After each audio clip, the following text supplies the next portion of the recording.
Welcome to S4 media. నేను మీ రమ్య. అమరావతి రాజధాని అభివృద్ధి, రైతుల సంక్షేమానికి సంబంధించిన కీలక అంశాలు రాష్ట్ర మంత్రివర్గ సమావేశంలో చర్చకు వచ్చే అవకాశం ఉన్నట్లు సమాచారం.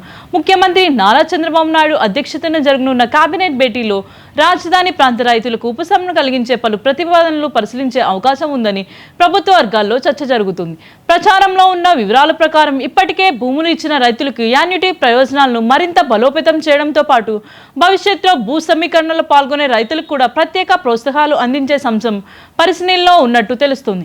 అలాగే గ్రామకంఠం ప్రాంతంలో భూములు కోల్పోయిన కుటుంబాలకి అద్దె భత్యం అందించే ప్రతిపాదన కూడా చర్చకు వచ్చే అవకాశం ఉందని సమాచారం. అదేవిధంగా కొత్తగా ల్యాండ్ పూలింగ్ పరిధిలోకి వచ్చే రైతులకి రుణమాఫీ అంటే ప్రోత్సాహక చర్యలను పరిశీలిస్తున్నట్లు ప్రచారం జరుగుతుంది.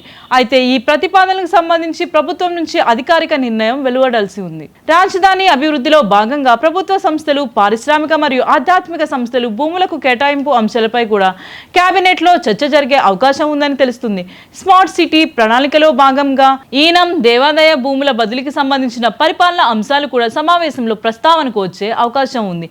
అమరావతిలో మత్స్యశాఖ ఆధ్వర్యంలో ఆధునిక అక్వేరియం, పరిపాలనా కార్యాలయాల నిర్మాణానికి భూములు కేటాయింపు, అలాగే కొన్ని ప్రముఖ సంస్థలకు భూములు కేటాయించే ప్రతిపాదనలు కూడా పరిశీలనలో ఉన్నట్లు సమాచారం. అయితే ఈ అంశాలన్నీ ప్రస్తుతం ప్రభుత్వ వర్గాల్లో వినిపిస్తున్న ప్రతిపాదనలుగా మాత్రమే ఉన్నాయి.